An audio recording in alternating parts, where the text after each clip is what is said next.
Hi, it's Jackie from 40 Thrive. In these times of uncertainty, you definitely want up-to-date, vetted information from people who know what they're talking about. The CDC, the World Health Organization, you get where I'm going. This podcast is not that. 40 Thrive is a place to learn, grow, and be entertained. It's an escape. I'll leave the COVID-19 talk to others who have committed to getting it right. Thank you so much for understanding and joining me here. Now let's go. You're listening to the 40 Thrive Podcast, the show created for women 40 and beyond, ready to shake things up. And now, your host, Jackie McDougall. Welcome to another episode of 40 Thrive. You know I'm a huge believer in not only lifting up women 40 plus, but an advocate for podcasting in general. When I discover a woman's voice, especially over 40, who has found an impactful, creative way to share her story through the power of podcasting, I can't help but yell it from the rooftops. Now more than ever, elevating each other's voices is hugely important. I met Nikki Boyer probably 7 or 8 years ago when she was involved with a TV show I was working on. Nikki is an Emmy Award-winning TV host, actress, voiceover artist, and life coach. You may recognize her from Wendy Williams' show, Access Hollywood, countless TV shows, or on Straight Talk with Ross, the podcast she co-hosts. But it's her new 6-episode podcast series, Dying for Sex, that we're going to dive into today. Before we get started, there is no better time to try Audible. You get a free 30-day trial, 2 free audiobook downloads, and 2 Audible Originals. And those Audible Originals are pretty awesome. If you decide to continue after the trial, you get 1 audiobook and 2 Audible Originals each month. You get exclusive guided wellness programs, and this is the most important thing. You will get an email reminder 7 days before your trial ends. So you're not going to be spending money that you're not planning to spend. You'll get the reminder, and you can cancel if it's not working for you. So head on over to audibletrial.com/40thrive. audibletrial.com/40thrive and get your 2 free audiobooks and 2 Audible Originals. Okay, so let's join my conversation with Nikki Boyer, recorded in public during lunch hour at an LA area restaurant. It was so much fun. It might actually be my favorite way to record now. Nikki Boyer. Hi. It's so nice to see you. It's taking everything in me not to use this time to just catch up on our lives because it's been years. No. Years. How many, like 4? 5? I think I was working in Culver City and you came to visit. We had lunch. That was the we last did. time. We're like, oh, we're going to do all these things together. And then 5 years Here we goes are. by and we're like, hey, it's been a while. But I love that as soon as I saw you, there was no missed time. It picked up Nothing. right. Like, you're Totally. just so easy to talk to and so Thank lovely you. and Thank loving. you. And, I adore you. and real. Thank you. Yeah. That's what, that's especially over 40, like that's all we have left. Totally. And so speaking of real, so the reason you're here, I want to talk about a lot of things, but first of all, we are recording here in a restaurant overlooking Los Angeles, and we're going to eat, and we're going to... My salad's right in front of me. Your salad, so pick at it. Okay. But the reason that I really reached out this particular time, even though we've talked about having you on the podcast, Right. is because you launched this amazing 6-episode series called Dying for Sex with your best friend Molly, Yes. who I am in love with. Right. Best ever, right? She's amazing. Oh, I know. so She good. was so great. And you are all over the place on TV and other podcasts, and you're talking about it. And I want to talk a little bit about Molly, but in this episode, I would, if it's okay with you, Yeah. I'd like to actually focus on your journey Oh. through this, Okay. this process, Let's go. because Yeah. you can listen to the podcast and know and understand what Molly goes through. First of all, episode 6 dropped today when we're recording, and Yeah. so I was in my car, like ugly crying. Were you? It's just so beautiful. It's pretty profound. It's a moment in time that was just so special and important, and that the message that she gives, I feel like, is it relates to not just people with terminal illnesses, not just people dealing with relationship stuff, not just people dealing with cancer. It relates to every human, and I feel like it's just I don't know. Every time I listen to that, it brings me back to the center of myself, right? Like the Yeah. center of like who we are and what we want and what do we do with the time we have left and what's important to us and how valuable time is. I mean, it just goes on and on and on. But Right. So yeah. take me back. So it's called Dying for Sex because Molly finds out she has a terminal illness, Yeah. metastatic breast cancer. Yes. And she decides To leave her husband. to right? leave her husband. And how graphic can we get on? Okay, just Do it. making sure. I don't want to drop the F-bomb if it's going to be offensive.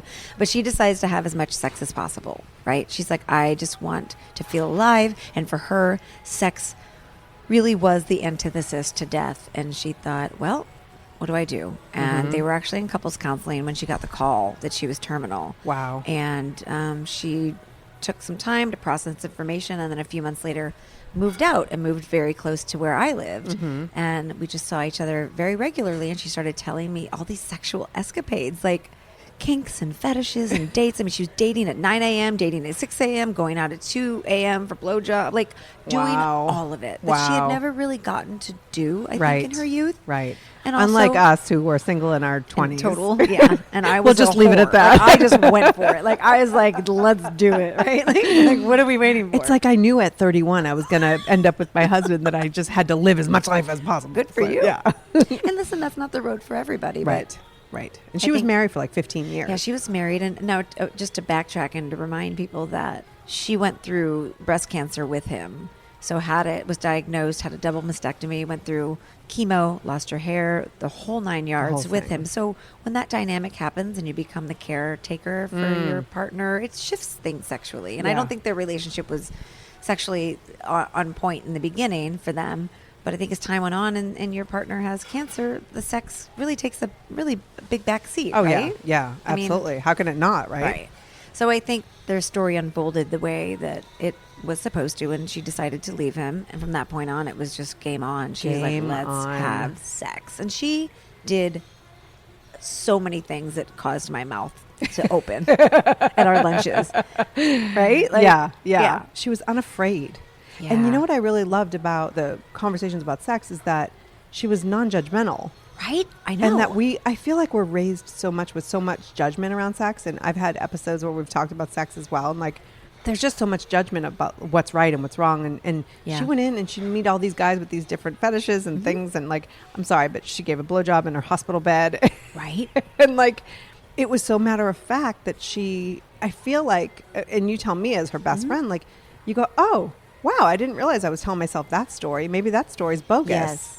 Yes, I love that. The story we tell ourselves and the Yes. judgment that we put on things when we haven't yet experienced it. The Our waiter just came came over. over. I gave him the thumbs up. He's like, I'm like, what are these two crazy ladies doing? Don't mind us. We're just recording the podcast. why at are your they holding restaurant. microphones in front of ahi salads and beets? We didn't even ask for permission. No, we did We not. ask for forgiveness. Yes. That's what we do. Yes, that's exactly. Sorry. Yes. So yeah, we tell ourselves yeah. these stories that like, Yeah. oh, that's wrong. That are or so that's, limiting. Yeah. But we don't know they're limiting because it's just been on sort of autopilot in our brains of, oh, Right. that's bad, or oh, Right. that's dirty, or oh, that's gross. But what the beautiful thing about Molly was that because of her just open heart and her vulnerability, she didn't look at these fetishes like, oh God, what's his deal? But she looked at it as like, oh, what is he trying to work out? Like we're all working something out, and sometimes yeah. it takes form of sexual acts or sexuality. So Right. she's very open to whatever. Yeah. I mean, she did draw the line on some things, trust me. But she was very open. She may not have been open to doing the acts, but she would definitely sit down and talk to the person and say, well, where's that come Right, from? right. She was just, there's a reason that all these guys gravitated towards her because Yeah. she was just this open soul. Yeah. And she wasn't on Tinder and Bumble saying, hey, I'm looking to hook up, let's have sex. But she just put herself out there as like a normal dating situation. Yep. Yeah. Wow. And she really evolves through, I mean, you'd think 6 episodes, like how much, I mean, it was really well produced Yeah. and you hosted it. Thank you. Oh, Oh, there's the ice maker. And you hosted it so seamlessly in that you would tell the stories and then it would cut to you and Molly talking. And one of the things that I was really impressed by is that it was never about you. Not that it couldn't be about you. I mean, in the way that, I mean, your friend, you did this podcast because she's dying. She's dying. Yeah.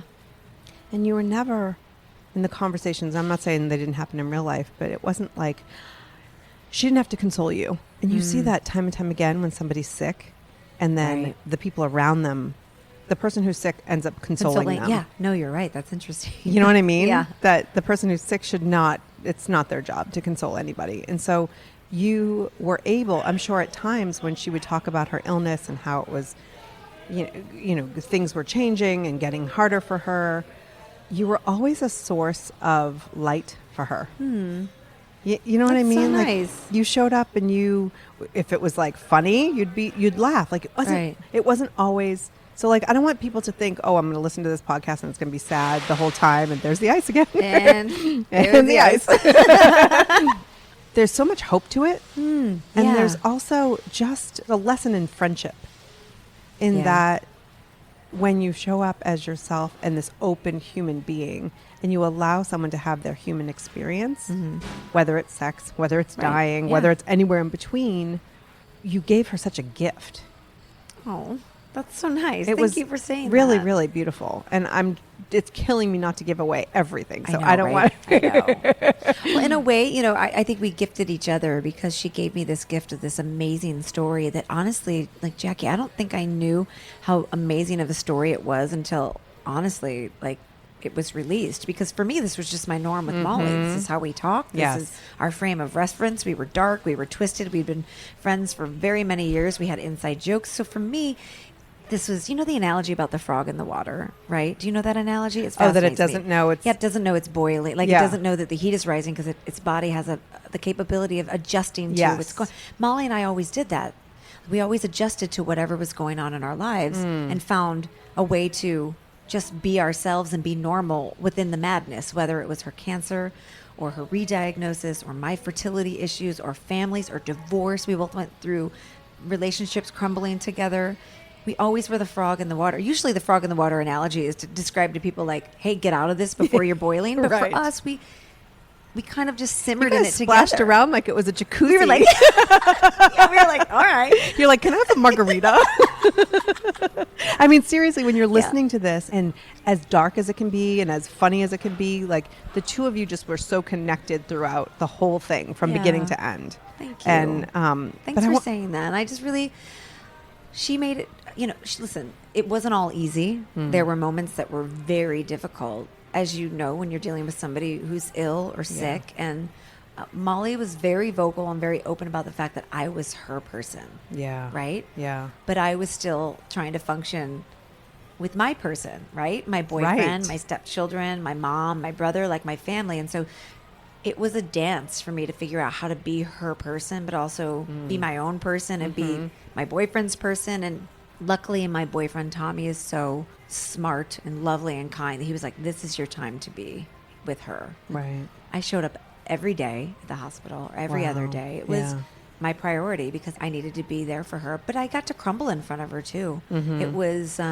we had a really nice way of just being together and wherever we were. Like, she never expected me to be her rock, but I could easily show up that way because it's easy to show up to be someone's rock when they give you permission to not be. Does that make sense? It makes so much sense. I want you to say it a second time because I think it's so profound. Okay. What did I just say?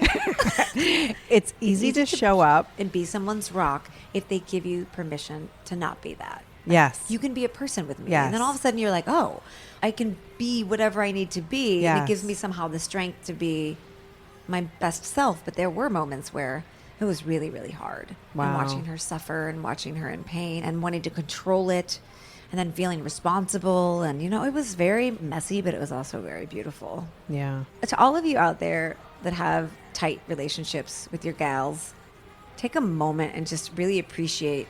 It's kind of sometimes the most romantic, beautiful story of your life because they've been around for a long time. They've been with you through relationships. So just take a moment to kind of love on the people around you. And it just doesn't have to be your girlfriends. It could be guy friends. It could be whoever friends, right? But whoever's been with you through all phases of life, those people help shape you and they're so special. So if there's someone you want to call or someone you haven't talked to that you're missing or craving, like, go for it. Do it. Yeah. Yeah. I'm just talking. I'm sorry. I'm babbling. I'm going to take a drink of my soda. Brought to you by soda.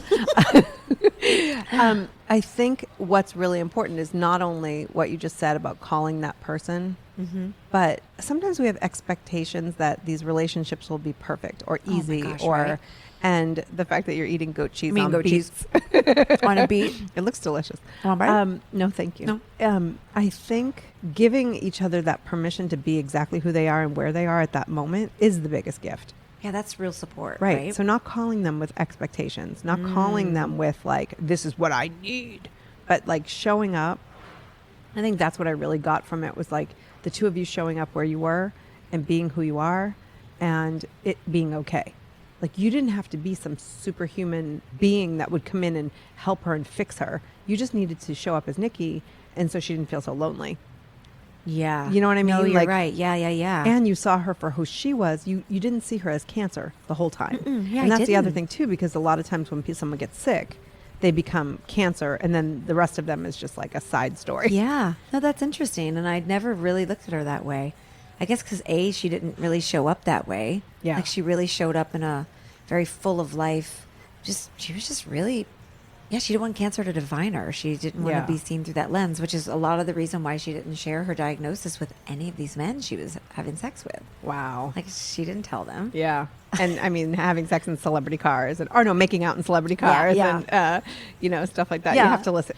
If you haven't at this point written it down and said, I'm going to go subscribe to this podcast or actually pause this and gone and subscribed, like, I don't know what the hell you're waiting for. You should do that now. But I want to talk about some other things because, your journey through this, everybody knows now what Molly would do when she got that diagnosis. Yeah. And not everybody. I mean, you've been in a long-term, healthy, monogamous relationship or whatever you're into. I don't know. Monogamous maybe. But, maybe that wouldn't be your choice. What do you think? I mean, we can't really know until we know. What do you think you'd be doing with your life if you were in her shoes? If I knew, ooh. Okay, well, that's first of all, a great question. I think everybody should think about this, right? Like, why are we waiting for, say, a terminal diagnosis to go, what am I doing with my life? Exactly. Right? Exactly. But for me, and thanks for asking, by the way, for me, I think it would be, like, I have my person. I'm in love. I'm in a really healthy, beautiful relationship. By the way, it took me a minute to get there. I had a marriage that lasted for 8.5 or 9 years, went through a divorce, tried to have a baby. That didn't work out. Then I realized, oh my God, he's my baby. Like this is the person I want to give all my love and attention to. But I think for me, travel, right? Yeah. Experiences, human experiences with people. I love live music, but for some reason, never go to concerts. What's that all about? So Tommy and I parking.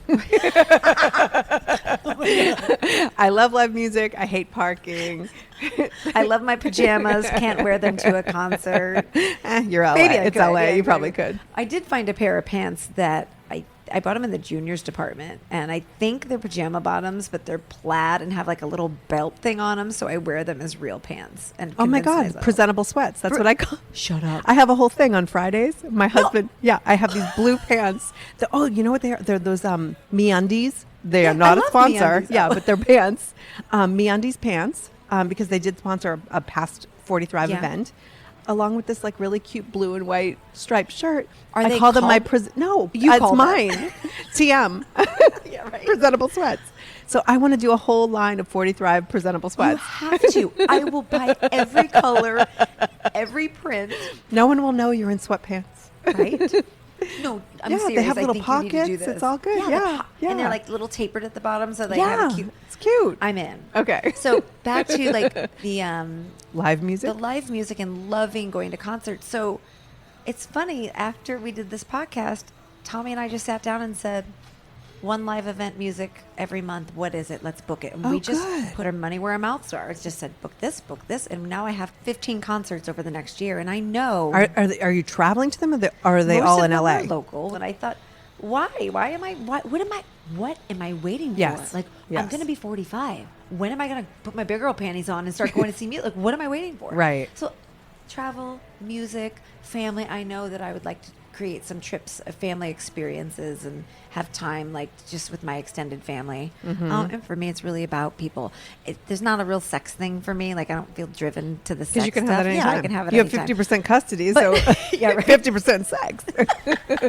I know. Like literally, At least that's what I tell myself with 3 kids, that I have 100% of the time. you really should get an ex-wife that you can right? ship the kids off Yeah. to for like just a couple days. All here right, and there. I'm on it. But like you both get to decide on who the ex-wife is. And Yeah. there's nothing It's really you. involved. It's a This is why nanny. it's you. That's why we're here. Is that what you? Yeah. I'm a great stepmom. Yeah. So if you need me to take Excellent. Done. So those are the things that feel important to me, and that might change as the years go on, right? Yeah, But yeah. the mentality is, what is something that you want now? What is on your quote unquote bucket list? Let's achieve that, and then Yeah. see what opens up next. Like if I go to all these concerts, then what's the next thing for me? Like Yeah. why wait? I guess. And why do we have to wait until it's a bucket list? Like, how about a live it list? a live it list? Yes. Right? Yeah, what does TM. bucket list even mean? Trademarking that. Presentable Well, spread. before you kick the bucket. Oh shit, Jackie! I didn't know that. You're Why would it today be a years bucket old. list? Because like it's No, I mean, what but you why- want to do before you kick the bucket. Kick the bucket. Now, where does kick the bucket come from? Oh, I'm gonna have to look that up. Me too. Yeah. I'm always fascinated by like idioms and like where Right. phrases come from. Kick the bucket. Where did kick the bucket originate from? I'm asking Siri. Kick the bucket. I feel like I know what this might be. But your bucket list. Oh, thanks. She's so efficient. Right? Oh. Okay. That's interesting. Kick the bucket. Wait, I asked where did kick the bucket originate from? And she said the answer I found is United Kingdom. She's high. This is interesting. No, I like this kind of stuff. Kick the bucket origin. Origin. You ready? Yeah, I couldn't think of the word origin. To kick the bucket is an English idiom considered a euphemism, informal or slang term meaning to die. Its origin remains unclear, though there have been several theories. A common theory is that the idiom refers to hanging, either as a method of execution or suicide. So when However, there's no evidence to support this, which is Okay. perfect because on 40 Thrive, there's no evidence to evidence to support support. half the shit I say. Well, you think about it. Yeah, they're on the bucket. They're Yeah, hanging, and then the bucket gets kicked. You kick Ooh, it. That's Oh, harsh. that's dark. Whew, all right. Molly would love that.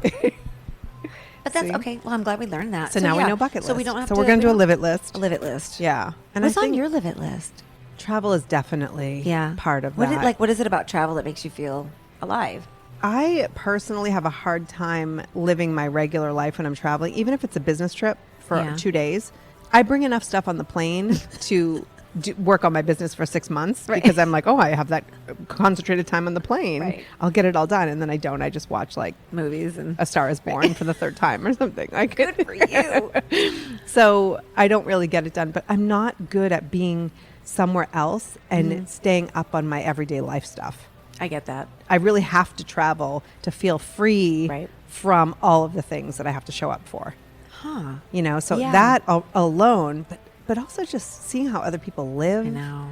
You know, doing simple things with my family, like even swimming in a pool, and you're not like tied to your phones or Right. your tasks or your list or whatever. And so even travel, like sometimes we'll just go an hour to the beach and stay at a hotel, and it's a connection. Yeah, It's a connection with the opportunities areas for connection, yeah. around, with each other. And I think that's really what I love. I love that. Is there anything else on your live it list? I would like to do a couples retreat with my husband. You I'm know? stealing that. Can I have that one too? Yeah. We are dad and mom. Mm-hmm. We are constantly, even just like a date night, you're not away. Like, I would really love to reconnect in that way. Like, I feel extremely lucky that I have this guy who is more than open to reconnecting in however that looks. Mm-hmm. And I do believe that we would benefit from an excursion or something Right. where they actually show you how. No kidding, Because, right? Like you a know, I mean, like you've a got reminder. stepkids. And so even you go out to dinner or even if you go away for the weekend, like it takes forever to remember how to connect in that way. Yeah. And so I think a little bit of a guidance in that, like a love retreat that. would be really nice. Yeah, just being very mindful of why you're there over and over again. Yeah, I and some know. exercises to reconnect Oh, and things that like sounds that. good. Can I come? Could you imagine? both can. That's a different kind of retreat. But spending more time with the people that fuel my soul Yeah. and less time with those who suck the life out of it. Right? Isn't it great to get in your 40s and realize who does that and who doesn't? Yes. And you don't have to have a terminal illness. No. That's what I love about being in our 40s and 50s and 60s is that we start to give fewer fucks. And so you're like, oh, that cousin's wife's, sister who's really annoying at that party, like, I don't have to go to that party. Right. Or I could say, excuse me. Or, just... Yeah. I don't feel it necessary to please everyone else now. Yeah, do you get that? 100%. And Molly gets it too. And I think when Molly and I first met, we were in our 20s, which is total people pleasing mode, right? Yes. And desire me and love me and let me conform to what you want. And so it was really interesting to watch the two of us go through relationships and marriages and get out of those roughly around the same times. And her journey was way different than mine, but they were still sort of parallel, like really getting clear about your wants, your needs, your desires, being able to be a mess when you want to be a mess, and being able to pull it together when you need to, and all of it being part of your journey, not just the highs. Because I do believe that when you carve out a certain amount of space in your heart for joy and excitement and love, you carve out the equal amount in your heart for sadness and grief and guilt. Like you can't have one without the other. And the deeper you carve one, the deeper the other gets carved. So sometimes when you're real down and out and you're feeling horrible, I always look at it like, how deeply is this getting carved into me? And then how deeply is the capacity for love and joy being carved into me at that same time? Wow, I love that. That's my life coachy stuff coming out. But I do that when I'm in that depths of like feeling really dark and low. And when I was going through my fertility stuff and I just could not get to the point where I never had a baby. I never got that opportunity. And it was dark coming to terms with the fact that that wasn't a possibility for me in the way that I wanted. It got real dark, but I just remember thinking, gosh, I am carving such space out for joy and love at a different time. May not be right now, but like, that's how I kind of tried to look at it to save my sanity, to be honest. Right. I mean, it's a beautiful way to see it because ultimately on the other side, we see that we go through certain things like you sitting here right now would not be that same human if you haven't been through what you've been through. And same for me. It's hard in that moment. And it's even hard later. It's not like, I'm not a everything happens for a reason type of person. But I feel that you can find purpose in what has happened. That's good. Ooh. I think you should repeat that one. That's TM. We're TMing the hell out of this episode. So I want to talk about something that happened to Molly that I think every single human being on earth needs to hear. So if you do nothing, actually, just listen to all 6 episodes. But self-love and self-acceptance, exactly as you are in this exact moment. I think it so profoundly affected me. We're constantly, you and I live in Los Angeles, and we are constantly bombarded with unattainable standards. And especially on camera for you, on TV for so long, even though you're not in a bikini, but it's like you have to look this certain way. And you have to, so we judge ourselves based on how hireable we are. No, that's true. And it's not our actual internal who we are. And so to hear from somebody so far in the depths of dying, really spell it out. Yeah. Like that shit doesn't matter. I know. It was really powerful to watch her body kind of fall apart, and she couldn't move her legs, couldn't use the restroom, her feet. I remember I would rub her feet all the time, and they didn't even look like hers. Like her body was just this quote unquote undesirable like shell. And I said to her, I remember saying, do you feel sexual? Do you crave it? Do you miss it? And there was just none of that for her, because she was going so deeply within to really love herself and have a relationship that she had never really gotten to have with herself, that all that outside stuff really did just fall away for her. And it's a struggle, like when we're not faced with death and we're dealing with life, it's a day-to-day struggle and figuring that out. But I think when you know your end is near, all of that sort of falls away. So I think we should all live as if we are, this might sound backwards, but we should all live as if we're dying. Like, well, we are all dying. Because we are. Right? Yeah. And I know that's morbid, but at the same time, doing that deep work on ourselves and loving ourselves unconditionally and figuring out that we're okay even though we're flawed or we're jacked up here and there. There's no one that comes out unscathed. No one comes out of this life perfect. So be okay with all that stuff. Right. Like, really learn to love yourself and learn to find beauty in your flaws and look at yourself as not just a physical being. Like, you are a soul. There's a bright light in you, and let it shine. And I know there's a quote about it where, like, I love the cracks because that's where the light gets in, or something like that. Yes. Yeah. It's that Japanese art. Yeah. It's like, that's where the light gets in, and love your cracks. Right. Yeah. And I think don't wait until you know that it's nearing the end to accept yourself. You know, but we also do it as women. We're like, accept yourself, love yourself. And then we meet someone who does, and we judge her. Like, why does she exactly? You know, she could lose weight. Why is she so secure? Right, because we're afraid and we're judgy. Right. I know. And so not only accept yourself, but accept others. Yeah. And that we're all just trying our best. Right. And, you know, and it's a shared human experience. So let's talk about your experience. So, girl, when you look up in the dictionary, like, shining light of brightness, I mean, I remember the day I met you, and you just have such just a light. That's all I can say. In so everything you do, whether you're like on Wendy Williams talking about celebrity crap, or or on the podcast with Ross, who, by the way, like, my audience remembers him as an intern. Isn't that funny? Jay Leno. Yeah, right. Ross People now Matthews. are like, Ross Matthews, he was born famous. And I'm like, no, he was the intern guy. But, you know, you're doing all of these things, and you're very real and you're very authentic, but you're also this bright light. And so thank you. I love that. You're very welcome. I love, though, that you have taken, so you were hustling. Yeah. Tell me about what happened. Hardcore hustling. In the TV. So I remember I was on your show, the Yahoo show that you did. Daytime and No Time. Yes. Oh my gosh. Yes. A million years ago. I'm going to have to find that picture. What happened? Like, where, because you don't do as much. Honestly, the work started to dry up, right? Because I'm in my 40s. I'm an on-camera personality. You're a relic. I am dusty. No, I'm just kidding. The landscape of the business started to change. And as you know, the social media jumped up and people wanted these sort of young, bright, shiny things, and good for them.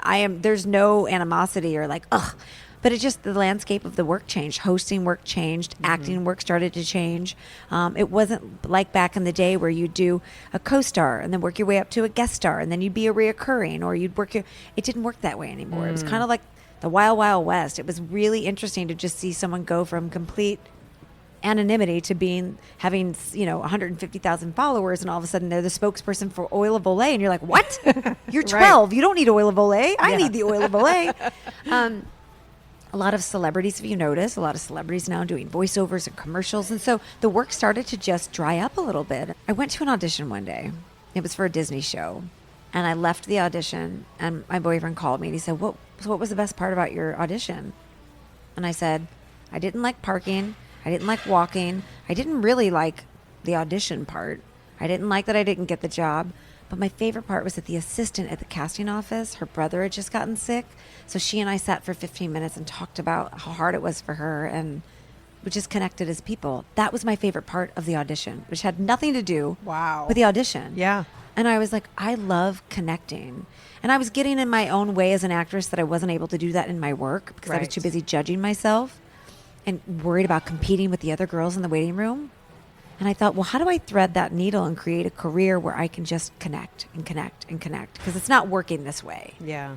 And so then I got my certification in life coaching. And now I'm doing life coaching on the side, which to me is so rewarding and so exciting. It's still hard. And I'm not perfect at it. I'm figuring out my way, but I love the journey. And I don't know if I wouldn't have threaded the needle of doing what I was doing in the acting world, I wouldn't have come to that conclusion about the life coaching. So it's all related and it's all intertwined. But I took a break and I was like, I can't do this anymore. Plus, I was going through all that fertility stuff. Yeah. And when you're jacked up on all those hormones, and I was pregnant off and on for almost 5 years. Oh my gosh. So I was exhausted and I was angry and I was really mean. Yeah. I was so mean.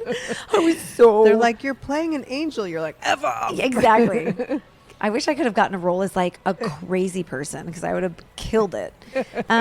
So I was going through that at the same time, and it was just banging my head against the wall. And I thought, well, why don't I just stop doing it? Like, why am I continuing to do something? It doesn't have to be right now. Why don't I give it a little breathing room and see where it leads? So that right there, I'm so happy that you're talking about that, because there are so many women I talk to who started off in a certain industry with goals in a certain industry, and they're so afraid to pivot because it's failure to them. And you would never expect somebody who had a goal 20 years ago to stick with that same goal. In fact, that's kind of unhealthy. Right? So why do we not give ourselves that same permission? I know. It's an interesting industry, isn't it? It's an evolution for you. And who knows, this life coaching thing, you could end up back on TV doing what you're doing. Right, I know, as an experienced life coach. Because then nobody wants you to be 22. They actually want you to have gone through some things and to have a few years under your belt. Yeah, it's interesting. I know, right? Yeah. And so I feel like that's what's going to happen next, is that you're going to be like on some sort of, that would be amazing, TV show or your own show where you are helping people through things. And you said something that really stood out to me, like, you're not perfect at it. I don't think you're supposed to be perfect at it. Right. Yeah. Like what is a perfect life coach? Gross. Right? No. I don't know what that looks like, but I mean, and I'm not a life coach, so please like educate me in this field, but you really are a mirror. Totally. Mm-hmm. And you reflect back to that person and help them come up with the solutions to their own lives. Yeah, because the answers are really deep within you. Like if you sit really still, if you're stuck on a decision, right? Oh, do I do this? Do I do this? The thoughts that we tell ourselves in our head, in the story, like you had mentioned earlier, the stories we tell ourselves, if we quiet some of that down and just really not quiet your thoughts, because it's really hard to quiet your thoughts. But if you can, like Oprah says, sit into the seat of yourself and just observe the thoughts that are happening and really pay attention to where those thoughts sit in your body, you know the answer. You may not know it right now, but if you sit with it long enough and put as much energy into the sitting with it as you do stressing about it, you're going to get way more clarity. So I like to coach people through being okay with the not knowing, but just really sitting into the seat of yourself and sitting and observing your thoughts. That's the most clarity that you can get. And really that idea of meditation that everybody's, says, we're like, quiet the mind. I'm like, have you met my mind? There ain't no quiet in this mind. But really observing the thoughts that are in your mind, I feel like that's true meditation, is really separating yourself and becoming the observer of the thoughts you're having. And going, oh, that's interesting. Huh. Okay. Michael Singer is a guy who wrote a book called The Untethered Soul. Yes. Obsessed with it. Yeah. And that's where I pull some of this from, which is just observe the thoughts, see where they sit in your body, pay attention to them, acknowledge them, but they aren't necessarily the truth, because oh my God, I'm getting all life coaching now. No, I do believe that the thoughts that you have, like this is my mantra, thoughts become actions, actions become habits, and then habits become ways of life. So if you're not happy with your way of life, let's go back to the thoughts that you're having. Right. And sometimes you just can't change them, change your thoughts. Sometimes you can. Right. He talks about the dialogue that you have in your head. Yes. And that both voices are yours. But we only pay attention to the one that's negative. Isn't that interesting? Yeah. Like the loud kid in the class gets all the attention. Yeah. While the kids that are doing really well are like, we're doing a good job here. Right. Like, why do we pay attention to that? To the loud kid. Yeah. I listened to a couple of chapters on Audible. And I'm going to link to it in the show notes so people can get it. And I'm going to go back and listen to it right away. I reread it and re-listen to it on a regular basis. It really helps me. I found it fascinating because, and I think there was a study recently that talks about some people don't have the dialogue in their heads and they can't be my friends. I don't know what, I don't understand. I don't. Do you ever see people that just coast by? I'm like, I want a little bit of that. I want a little bit of like the obliviousness. Obliviousness, is that a word? Yeah, it is now. I don't know. Sometimes I wish I wasn't so sensitive, and not in a bad way, like you're sensitive, but like so I absorb everything and I feel so much. And sometimes I wish I could turn a little bit of that off, and sometimes I think but you wouldn't be we're you. wired how we're wired, right? Well, and I actually said to my youngest the other day, he was talking about an experience he's been through, and he's adopted internationally, and he had a rough start to life, and he we talk about it a lot, and I said to him, you will see people in your life who didn't necessarily have as much adversity, and this is a generalization. But sometimes you won't be able to connect with them because they don't feel as deeply and know as much as you do. And so be patient with them. That's first really of all. good advice. But secondly, all of this extra experience is working for you. And it's painful. And it's definitely something to work through and to process. And we have therapists in our family and all that good stuff. But I think it's really important to understand that you're special in a way that you're able to, like you were talking about, carve out that negative and that pain so you can feel that extra joy. Yeah. Because those people who are coasting are also not feeling the joy the way you feel it. That's true. I also believe there are new souls. Yes. I do believe in the old soul, new soul thing. Yeah. That's a little airy-fairy, but I do believe that... I love little woo-woo. What's a little woo-woo? Just woo-woo, like that. Oh, woo-woo. Airy fairy. Yeah. I was like... You're like, who's little woo-woo? I'm like, that's my rap name. Okay, that's totally my new rap name. Little woo-woo. You said that's a little woo-woo. And I was like, immediately I was like, who is that? I want to meet this person. And you're like, it's me. No, I know what you mean. Like woo-woo. Yeah. Like woo-woo. We have so many things we have to work on now. I know. The pants. Yes. What is it called again? The presentable sweats. Presentable sweats. Yep. Lil Woo Woo is so. I mean, we got to write a song for Lil Woo Woo. Oh my God! You used to write songs. You used The to do parody parodies. songs. Yes. I'm gonna link to some of those. Will you? They're so inappropriate. So prepare yourself. The irony, so Jackie, good. is they're all about infertility way before it happened to Oh me. my gosh. Like, how weird is that? Wow. Like my Carly Rae Jepsen one, Make a Baby, was Yeah, about like, that's hey, right. who wants to like inseminate me because That's I'm getting right. older. That's And then right. the other one was called The Bad Blood Test that I directed with the Taylor Swift lookalike. Who Oh, was yeah. like, I don't know, I had sex with 3 guys last week. Don't know which one's the dad. Like, they're all about pregnancy. Oh my So gosh. weird. Wow. You can put that in your memoir. Exactly. Wow. So, how do people work with you? I mean, are you open to people working with you? Absolutely. Oh, thank you for that. Yes, I have a little website. It's just A little website. A little woo-woo It's called website. Little woo-woo. Oh my God, I wish I would have called my I'm, business I'm Lil making Woo-Woo. I'm making t-shirts with logos. So before I can't even put this episode out until I have the site and all of it done. My business is called Talk It Out because I do believe that when we hold on to the words and we don't say it out loud, because Brene Brown always says that sharing your shame is the best way to heal it and to connect with people. Yeah. So Talk It Out, lifecoach.com is my website. And then if you want to email me, it's talkitoutlifecoach@gmail.com. But it's a team. We're just in this together. Like we work through this stuff together. And what I really love doing is creating accountability and goals. And a goal can be anything from learning how to use your wheelchair properly to wanting to create a meal plan for yourself so that you are healthier, or stretching yourself to make plans with friends, or figuring out how to get through your divorce. Like everybody's struggles. I mean, they go all over the place. Like Something's they're happening everywhere. in the kitchen behind you. I apologize. It sounded like a band, like a drum set just showed up in the kitchen. They might have. It's Lil Woo Woo's backup band. So stretching yourself to reach those goals, however they are. And I just love having that. accountability. Like knowing that next week, like what if you said to me, I really want to try drinking less soda. That would be one that I would try to do. Yeah. And I'd say, great, what does that look like, right? Yep. And I'd say, how do we set this up? What do we replace it with? What does soda bring to you? Like, for me, it's about childhood, and it's very connected to, like, how I feel.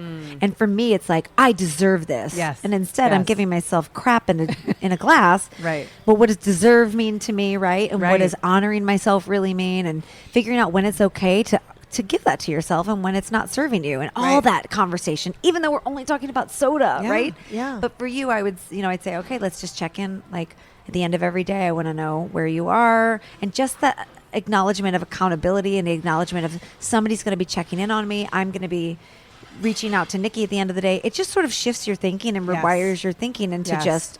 just accountability for little things. I'm a huge believer in accountability. And Yeah. however, I've said it on the podcast before, like finding a mentor of some sort, somebody, your neighbor, your sister, your church member, your life coach, Yeah. your whatever it is, accountability and community are everything. Everything.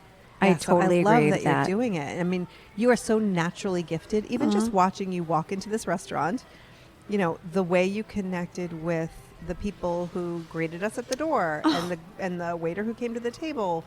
It wasn't in a like flippant, like, how are you today? Like you genuinely stopped and asked him how he was doing. And I know that yeah, I sounds like care, so, right? like, so nice. duh, who doesn't do, like, but people do not do that. you have a way of helping people feel seen. Oh my God, Jackie, you're going to make me cry. I love that compliment because there's nothing. Because you know it's true. Well, I know what it's like to feel seen, and I know how that feels. So I would love nothing more than to just walk around the earth and help people feel seen. Yeah.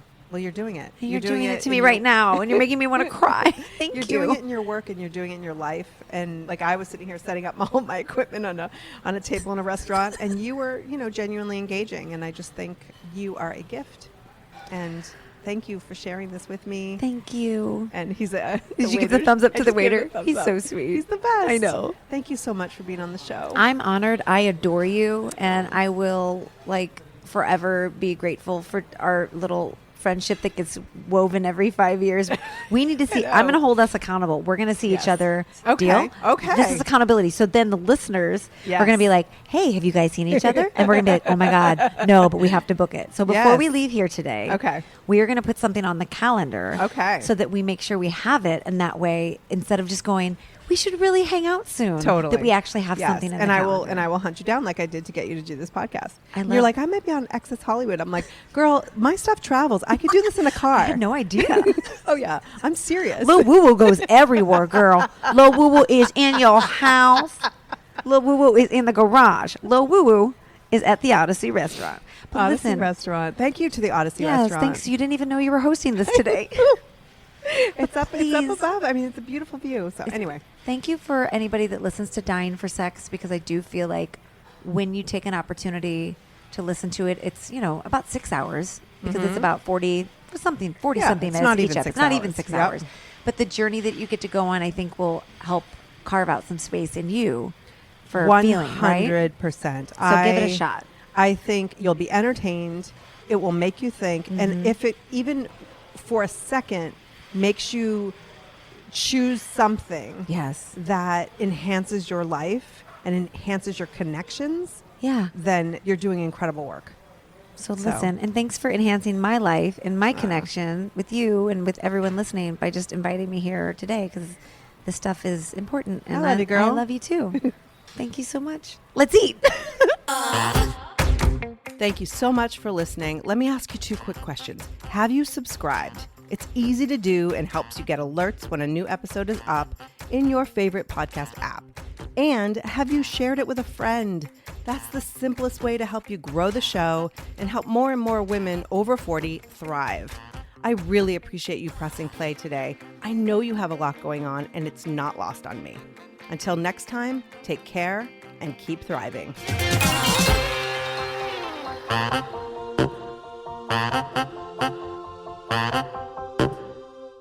Spring has sprung, and with the change of seasons, sometimes comes an increase in vitality.